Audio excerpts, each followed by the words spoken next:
Hello, hello, hello, and welcome to I almost said Sam, Cat and Sam show.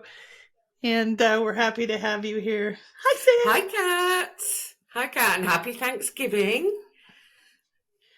Thank you. Are you celebrating this year? Well, I think I'll just have to join in, won't I? I mean, there's I, lots I'm thankful for, so why not?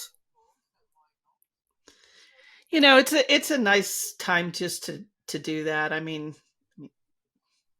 that's what I like it about it. It is a holiday for us to be thankful. Yes, yeah. It's it's holding, a bit like we do here on this show. It's holding the past and acknowledging the past and understanding that the past is something that mustn't be forgotten and mustn't be changed and mustn't be um, given a gloss that it shouldn't have, but being thankful for being here now, you know. I think there's a lot of relief in what you're saying. Um, it makes me think about there's a saying that even God can't go back and change what's happened to be different than what it was. And, I like how you say not to gloss it over because, a lot of times, especially in these relationships, we gloss over, oh, everything's fine, everything's great. And it's also because telling things how they are, whether it's a country's history or our personal history, the truthful point of it is confronting. We don't like confrontation. We don't like confronting our own issues, and sometimes actually confronting people is dangerous, as we know. So, it. I like that phrase. Never judge someone till you've walked in, two steps in their shoes or 10 steps in their shoes, because I think that's the thing, and we can often, or people can often judge people who are in or have been in domestically abusive relationships very easily. We know that there's a lot of that. But to judge someone when you really don't know the situation um, is something that we as a society have to stop doing. Um, but whilst holding the truth and the real situation to account, especially the perpetrators who cause harm and pain and destruction on every level to other people. So there are a lot of things that we as humans really need to hold ourselves accountable for, but also to be thankful that I think we're coming to a day and age where we're starting to really recognise that and be able to apologise, or be able to explain ourselves maybe without, what is it I'm trying to say? It's not explain, but it's like explaining yourself without having to justify. But explaining yourself in the first place that form of justification, to state things as they are, and to be able to do that with your head held high. And I suppose sometimes when you get to a stage post abuse, or far enough away from the abuse, because I don't believe it ever actually stops, to be honest. I know some people say it does, but I don't think it does. um, to be thankful that you can do that, you know. It's interesting. I made a post today on the war at home. And for whatever reason, Sir Patrick from Star Trek is failing me on his last name. I feel terrible. I Patrick can't remember Stewart. his last name. Thank you. I was like, what is that? He's like one of my favorite people just because he came out and spoke about his childhood. And I just thought that was so profound. Anyway, on one of the Star Trek uh, shows, one of his lines was, "It is possible to commit no mistakes and still lose. That is not a weakness, that's life." Mm. And I think about that, uh, kind of wrote about it with the survivor in mind and the perpetrator. And the perpetrator is running that whole gamut against the survivor to not make any mistakes. Yeah. And the survivor is just trying to survive and to keep safe along with their children, if they have children in Or there. their pets. People And often forget about the pets, or pet, actually. yeah. You know, or And anybody or anything that the target actually cares about, the perpetrator will target those as well. So, but yeah, sorry, carry on. I no, interrupted you. no, no, you did great. You always interrupt me, and it's so wonderful. I love a good interruption, um, especially from you. But my point being that you come out of these, and then you have all this guilt that's thrown at you that you kept a child in that home, that you kept a dog in that home or a cat or whatever, that you didn't leave, that when you do leave, the services that are supposedly available aren't available. There's no funding for the safe house. There's no room um, for you in a group setting. You know what I mean? And you don't have any money, and to be able to uh, go to counseling, to do the things you need to do to get better, and yet you're still held to that whole rank of, you've got to keep it. It's disrespectful to somebody who has been targeted by violence for people to think that they should just be a certain way. We have veterans that come home from war, and we don't think, oh, you guys should just be a certain way. Hmm. No, I mean, there is at least an awareness. There's an awareness that they have experienced something that in a normal, acceptable societal walk of life, we would not come across. And I think it's that same principle, the assumption that people have that they know what's happened in a domestic abuse situation, that they know who the perpetrator is, they know who the victim is, or if it's even that.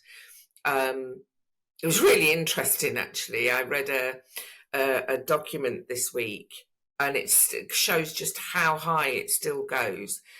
We have a service called the Child Maintenance Service, which is for maintenance for children. It's a government thing. And they still talk about mutual abuse.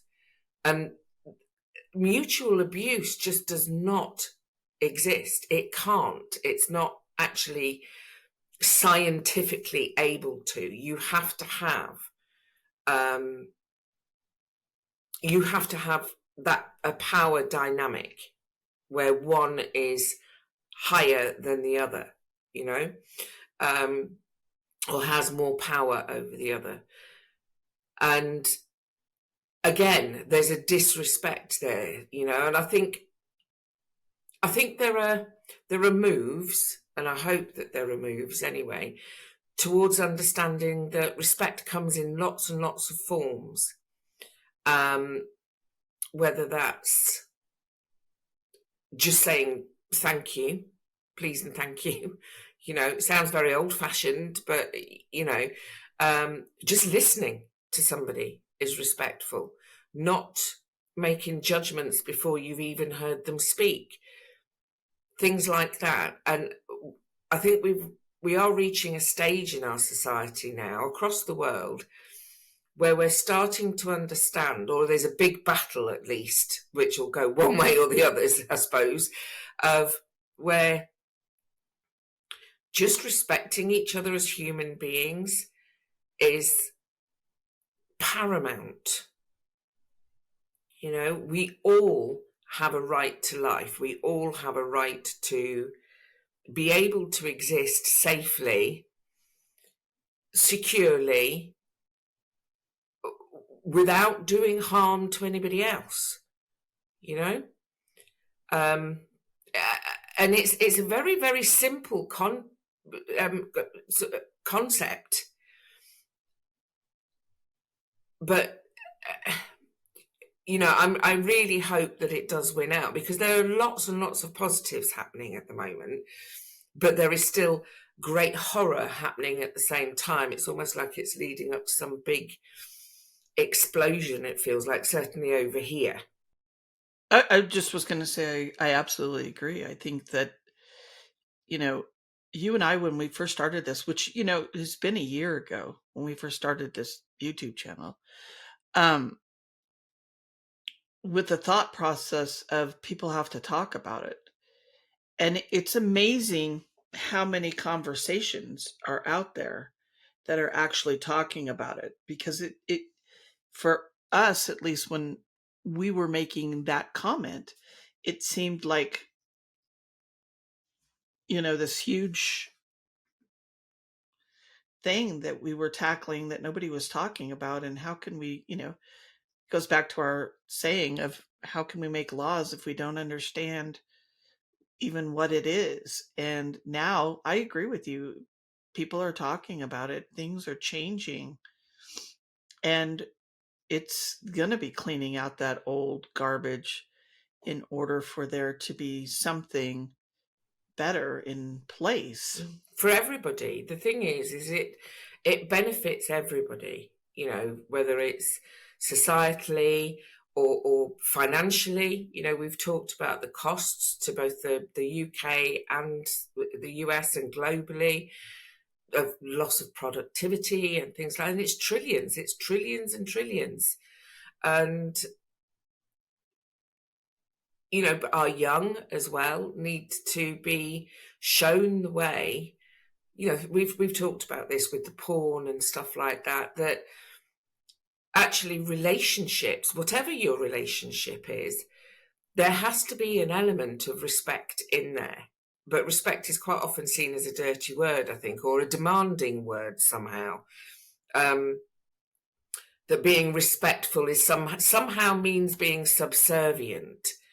And it's like its meaning has contorted in some way, whereas that's not what respect actually is. It's just holding somebody in the same place that you would hold yourself if you're a healthy person, obviously, or anybody else that you cared and about and loved, or you know, whether it's for the planet, for ourselves, for you and me, you know, it's an awareness, I suppose. Could you dive into a little bit, like, as being a person that's so much into the public that you've been for your whole life a lot, into that respect that you were given as a person who It's kind of, it's, yes. you know what I'm talking about, like that casting couch that you never you were like, I'm not going on that thing. Yeah. So there's You know? there's a strange extreme when you're in the public eye for any reason. So on the one hand, there is a disrespect, certainly as a female, as an actress, you know, you're second class, you're a piece of meat, you know. but that happens for blokes as well. But it tend to be younger, not so much sort of older men. You get paid less automatically, so there's a disrespect. You've got a female lead and a male lead. They're on set the same amount of time. They've got to do all the same publicity. They've got to do all of that kind of thing, and yet it's an automatic that they will be paid less. So, but what also happens is you get a strange over respect that you probably don't deserve from the public. It's really odd. It's this sort of strange thing where people will accord you with a level of respect that all you're doing is entertaining people. It's not rocket science in that sense. We're not sort of we're not curing cancer or anything. We're entertaining you.